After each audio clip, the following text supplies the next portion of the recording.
A paz do Senhor, queridos, queridas do Senhor, evangelista Vitor, da IBPM Carvalho Ramos, aqui em Campo Grande. E hoje queremos falar sobre um assunto a respeito de um vídeo que nos foi enviado e com a temática da seguinte maneira: morar junto sem ser casado é pecado? E respondo sem medo de errar. Morar junto sem ser casado não é pecado. Você pode morar com quem você quiser, com uma pessoa, com duas pessoas, com 10 pessoas, não há problema nenhum. A Bíblia não condena você morar junto com ninguém. Mas, Vitor, peraí, eu sempre pensei que era pecado. Não. Entenda o tema do vídeo. Morar junto é pecado? Morar não é pecado. Aonde está o pecado, Vitor? Se houver ato sexual. Aí eu não posso mudar a Bíblia, querido. Se houver ato sexual, aí a Bíblia enquadra. Se for solteiro, é a fornicação, e se for casado, há o ato de adultério. Estaremos postando no nosso grupo aí de estudos as referências, tá ok? E as leis do nosso país. Mas já quero trazer para vocês uma coisa. Lógico e evidente que eu iniciei esse vídeo fazendo essa brincadeirinha. Eu entendi desde o início, quando diz morar junto, no sentido de maritalmente, de ter uma união carnal, de ter o ato sexual. Vitor, então quer dizer que se eu morar com alguém tendo um ato sexual é pecado? Sim, meu querido. E quando nós dizemos que é pecado, lógico e evidente que está restrito às pessoas que são evangélicas. Quem não é evangélico não se importa de estar pecando ou não. Mas para aqueles que são cristãos, para aqueles que são realmente seguidores de Cristo, porque a palavra cristão significa parecido com Cristo. Se você quer ser parecido com Cristo, você tem que seguir a palavra de Deus. A nossa preocupação é seguir a Bíblia. A Bíblia é a nossa bússola, é a nossa regra de fé. Se você quer um dia morar no céu, sim, você tem que lutar contra os seus desejos carnais, você tem que lutar contra o pecado, você tem que lutar com aquilo que desagrada a Deus. Então, para que entendamos, quero iniciar este vídeo com um versículo que é bastante conhecido, quando Paulo escreve na sua carta em Gálatas, no capítulo 2, no finalzinho do versículo 19, a parte C do versículo,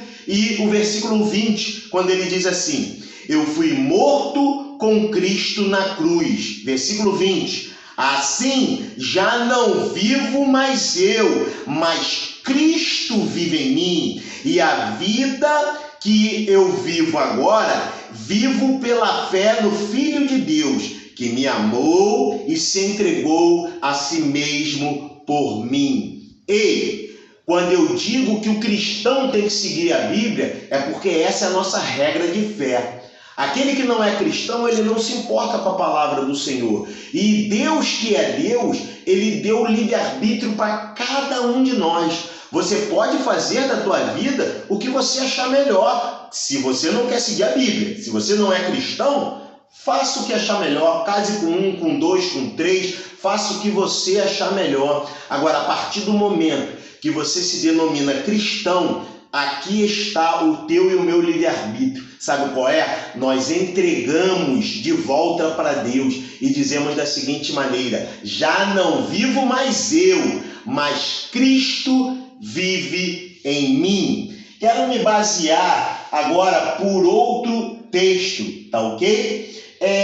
Abra a tua Bíblia aí, 1 aos Coríntios, carta de Paulo, 1 aos Coríntios, no capítulo 7. Olha o que o apóstolo Paulo vai falar sobre casamento. Um apóstolo 100% conhecido dentre nós, respeitado, homem de Deus. E ele vem dizendo assim, a temática é: conselhos sobre o casamento. Olha o que diz a palavra do Senhor. Agora vou tratar dos assuntos a respeito dos quais vocês me escreveram. O povo de Corinto estavam com dúvidas a respeito de algumas coisas sobre o casamento. E eles escrevem pedindo orientação ao apóstolo Paulo. E ele orienta da seguinte maneira: vocês dizem que o homem faz bem em não casar.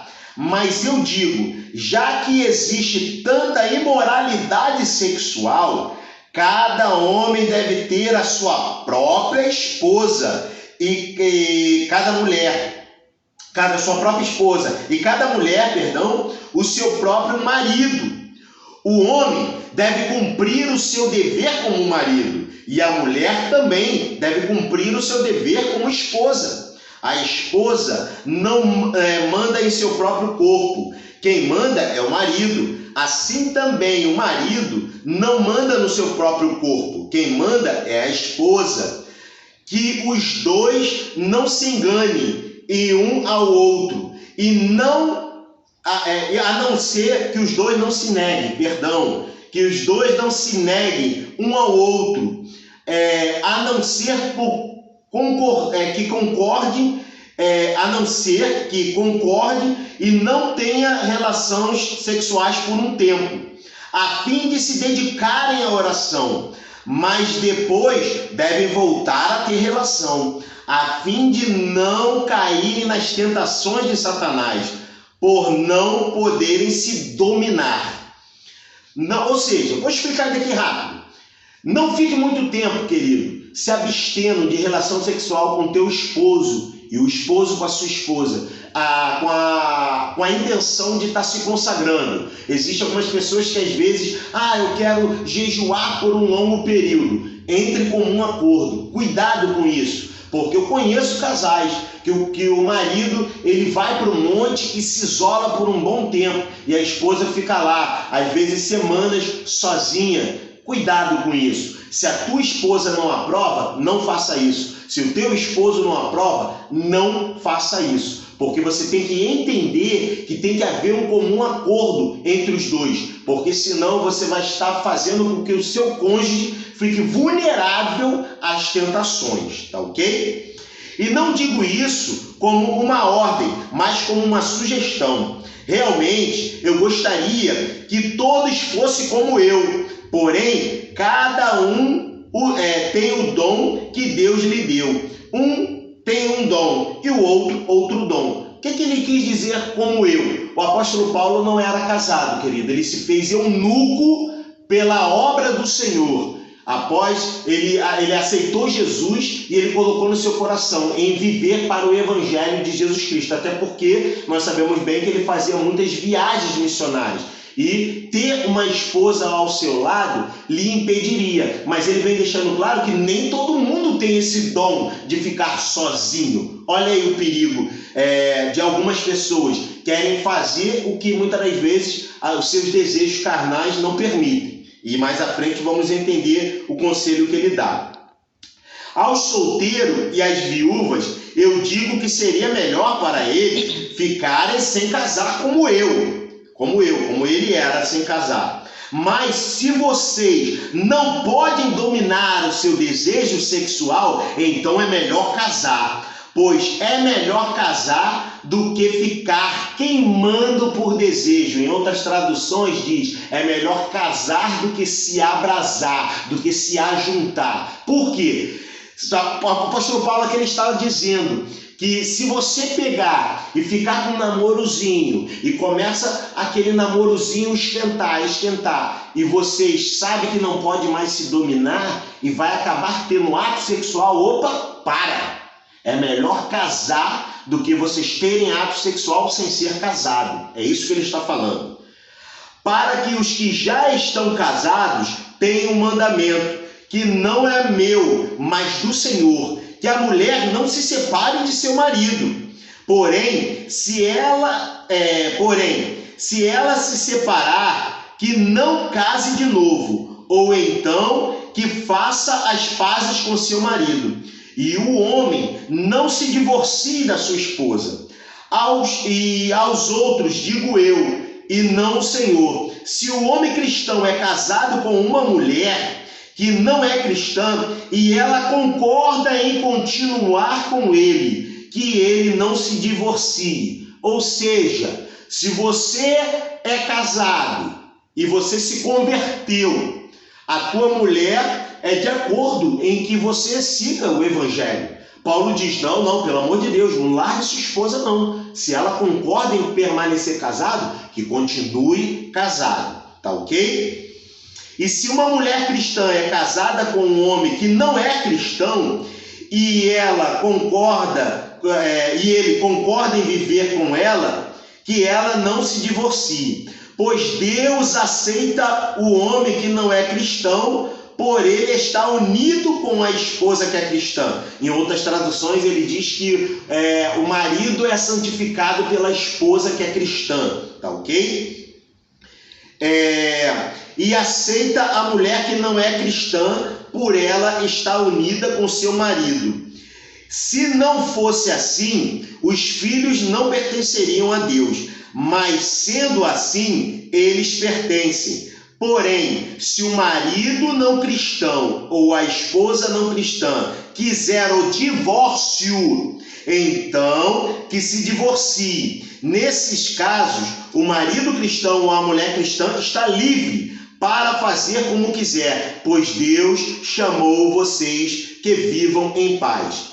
Esposa cristã, como é que você pode ter certeza que não salvará o seu marido? E o marido cristão, como é que você pode ter certeza que não salvará a sua esposa? Esse foi o versículo 16. Então Paulo aqui ele está dizendo que, olha, se vocês se converteram e vier a permanecer casado, isso é bom perante o Senhor, porque através da sua vida e da tua comunhão com Deus, o teu marido vai conhecer a Deus. Como é que você pode ter certeza que ele não vai se converter? Permaneça casado e vice-versa. Então, amados do Senhor, se você tiver na cabeça que você tem que ser casado, eu acho interessante, eu quero agora falar sobre, eu vou estar postando para vocês aí no grupo, tá ok? Sobre fornicação, a definição de fornicação e a definição também de união estável e também a definição de adultério. Então estaremos falando o que é fornicação, o que é adultério e o que é união estável, tá ok?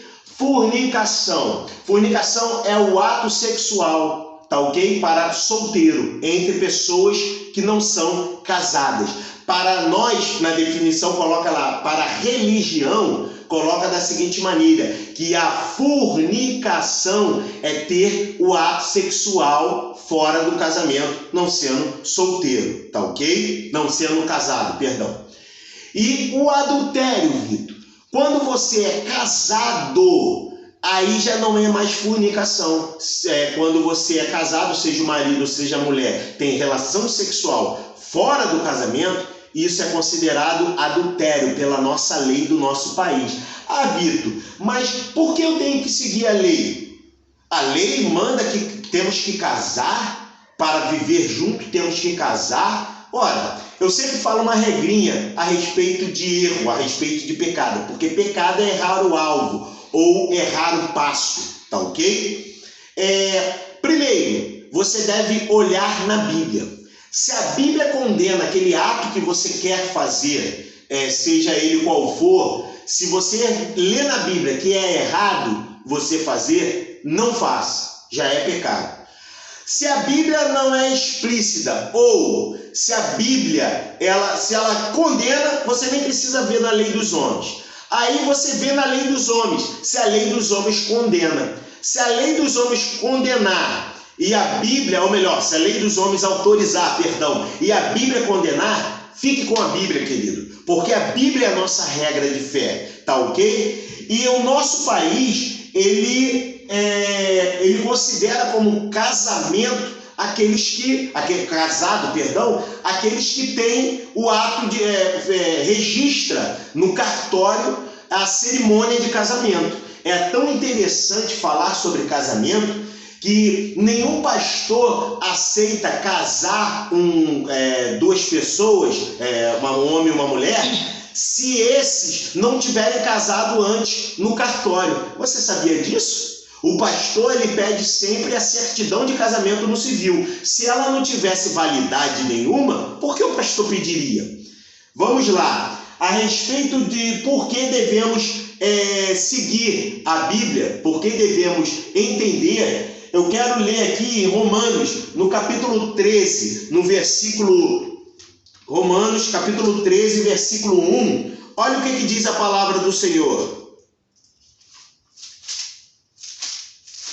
Romanos 13, 1. Obedeçam às autoridades, todos vocês, pois nenhuma autoridade existe sem a permissão de Deus. E as que existem foram colocadas nos seus lugares por Ele. Lembra quando Jesus diz lá em João capítulo 19, versículos 10 e 11, Jesus está sendo condenado à crucificação. Aí Pilatos chega para Jesus e diz assim: ué, você não vai se defender? Não sabe que eu tenho o poder de te crucificar e de te libertar da cruz? Aí o próprio Jesus diz assim: nenhum poder você teria se do céu não fosse lhe dado. Então nós temos que seguir a lei do nosso país, a lei da onde nós vivemos. Como eu falei, eu quero falar sobre união estável. A união estável foi criada inicialmente em 2002. Ela foi criada simplesmente para haver uma legalização quanto à partilha de bens. Não tem nada a ver quanto ao fato de mudar o seu estado civil. Se você for ler a definição, as pessoas que fazem a união estável, elas não deixam de ser solteiro. Olha que coisa estranha. Ou seja, a pessoa continua, o seu nome de solteiro continua normal, com a sua vida. O seu estado civil, quando ela fala lá, estado civil, solteiro ou casado, ela tem que botar solteira, ela não pode botar casado, porque pela lei só é casado aquele que realiza um casamento. Então, a partir de 2011, a união estável foi até considerada entre pessoas de mesmo sexo. Por quê? Porque eles não podem ser casados pela lei do nosso país. Então aí criou-se a união estável. Então é simplesmente para legalizar a partilha de bens. Meus irmãos, pelo amor de Deus, se essa é a preocupação deles, por que eles não casam de acordo com rege o casamento? O casamento tem lá comunhão, a respeito da comunhão dos bens. Como é? É comunhão total de bens, ou seja, tudo que eu tenho antes do casamento ou depois do casamento, nós vamos partilhar se casar. Comunhão parcial de bens. O que é comunhão parcial de bens? Eu casei e a partir dali de então, o que conquistarmos juntos, seremos partilhados. Se eu era rico e eu casei com a minha esposa, o que eu tenho posterior a isso, que eu conquistar posterior ao casamento, iremos dividir. Se eu era rico, toda a minha riqueza vai continuar se eu me separar dela. E o terceiro é comunhão, não haver comunhão de bens. Parcial, total e sem comunhão de bens. Ou seja, antes ou depois do casamento, o que conquistarmos, não vai haver separação. Total, tá ok? Separação total de bens. Então, o que você tem que ter na mente, meu querido, minha querida do Senhor? Eu lembro de um casal, meus irmãos, faz lembrar de uma igreja da onde eu era, que a irmã queria muito fazer parte dos conjuntos da igreja, ela queria ser batizada, ela queria ter comunhão com a igreja, tomar a Santa Ceia do Senhor, e ela queria ser membro da igreja. Só que, sabe o que impedia ela? Ela recebia uma pensão muito alta do seu pai. E para receber essa pensão do seu pai, que era militar da Marinha, ela tinha que ser solteira. Se ela se casasse, ela perdia a pensão. Sabe o que ela preferiu fazer? Se juntar. Porque aí ela continuava solteira, como eu falei, a união estável não muda o seu estado civil. Ela preferiu continuar solteira, ao invés de legalizar perante Deus a sua situação. Então, pelo amor de Deus, o casamento é instituído por Deus. Deus instituiu o casamento. E eu quero que você siga o que diz a palavra de Deus. Se preocupe o que diz a palavra do Senhor. Aproveitando esse ensejo, quero falar rapidinho sobre jugo desigual e, infelizmente, não gostaria de falar, mas também quero falar rapidamente sobre divórcio. Jugo desigual, querido. Se você for abrir a tua Bíblia em 2 aos Coríntios, no capítulo 6, no versículo 14, vai falar sobre jugo desigual. E eu quero falar o que o texto quer dizer, tá ok? E posterior aí, quero falar o que realmente ampliar um pouquinho, como conselho. Segunda carta aos Coríntios, capítulo 6, versículo 14, diz assim, não se junte com um descrente para trabalhar. No meu texto está até como trabalhar, para trabalhar com ele. Pois como é que o certo pode ter alguma coisa com as coisas que são erradas? Em outras traduções diz assim, não se junte em jugo desigual. O apóstolo Paulo, nesse texto aos Coríntios, ele não está falando especificamente do casamento. Não, ao contrário do que muitos pensam, ele está falando para a igreja de Corinto a respeito de que existiam falsos profetas que estavam indo no culto, estavam tendo oportunidades para falar de coisas contrárias à Bíblia. Aí o apóstolo Paulo condena os irmãos daquela igreja e diz assim, ora, como pode haver comunhão entre as luzes e as trevas? Eles não podem falar de Cristo se eles não servem a Cristo. Não pode haver jugo desigual. O que é jugo, meu irmão? Jugo é um aparelho que é colocado no boi, um aparelho de madeira, que é colocado no boi para que ele puxe o arado. E era colocado sempre ali 2 bois que tivessem a mesma força. Porque se um puxasse mais do que o outro, se botasse um boi mais novo ou se botasse um boi muito velho, o que aconteceria? O que tem mais força iria puxar de maneira diferente do que não tinha muita força.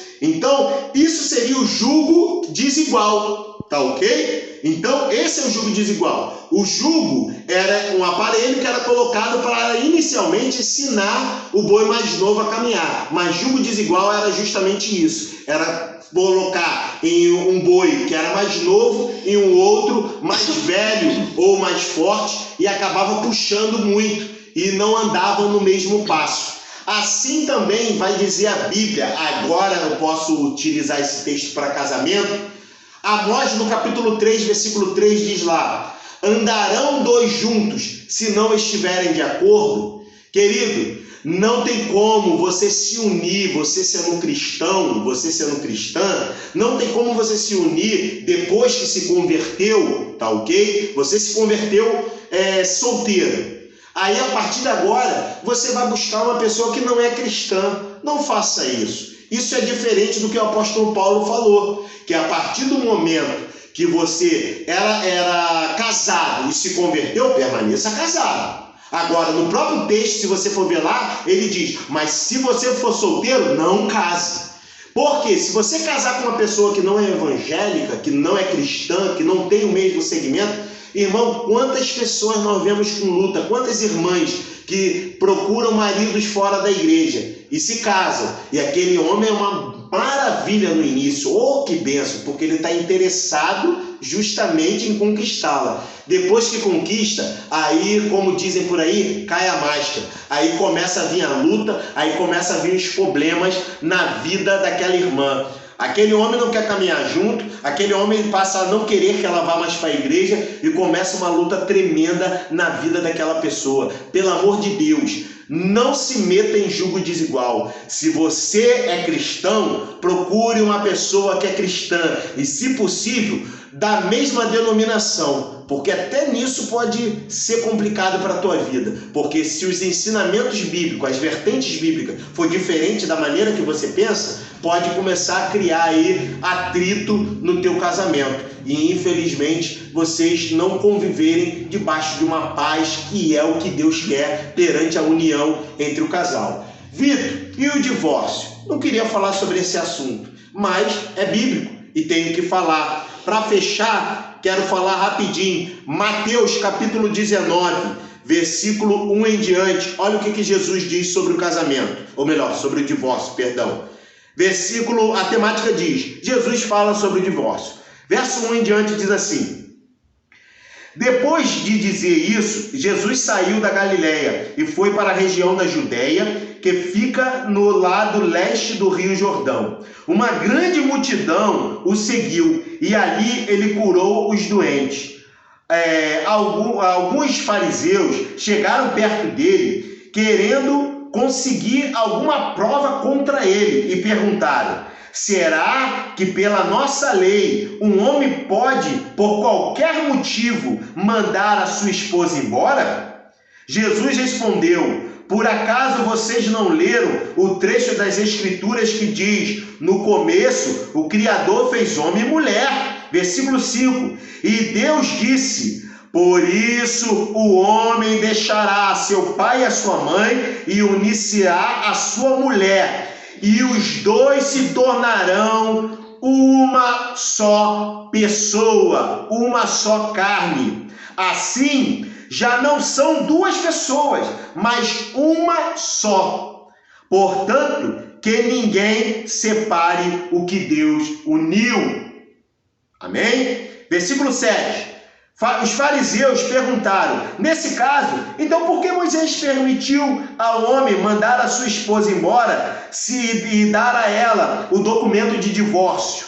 Jesus respondeu: Moisés deu essa permissão por causa da dureza do coração de vocês. Vamos lá. Moisés deu por causa da dureza do coração de vocês, mas no princípio da criação não era assim. Então quero fazer rapidinho um comentário baseado nisso daqui. No início, Deus em nenhum momento ele permitiu o divórcio, querido. Só que o que estava acontecendo? O povo, os judeus, estavam, a Bíblia, o próprio texto, se você for ler lá, eu vou ler essa carta de divórcio, eu vou ler o que significa. No início, o povo estava mandando a mulher embora por qualquer motivo. Não gostava da mulher. Ela não cozinhou bem, mandava a mulher embora.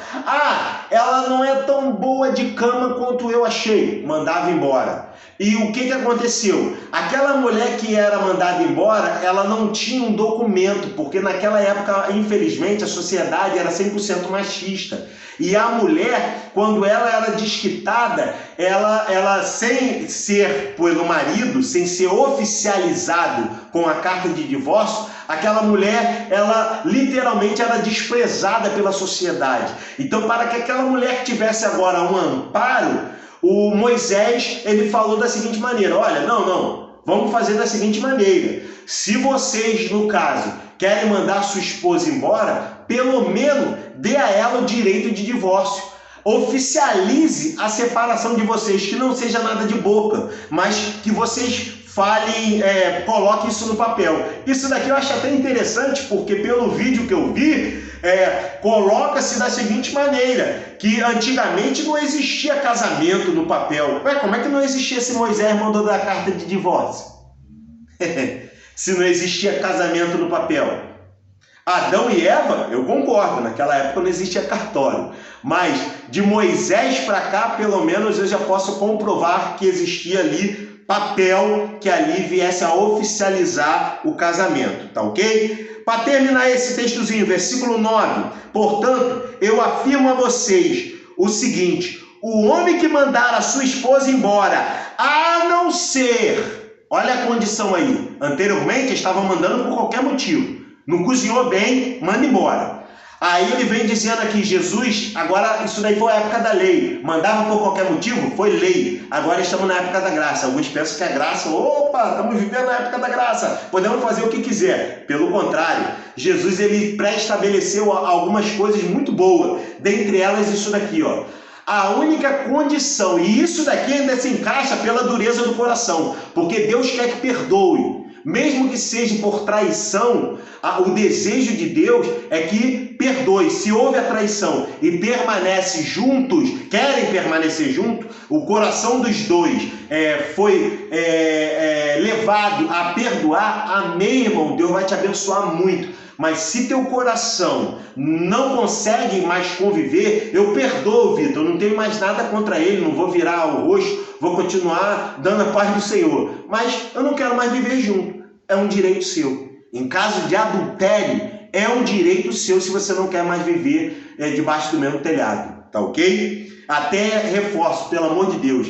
Eu conheci uma pessoa, uma irmã muito querida minha, que o marido dela abandonou, saiu de casa.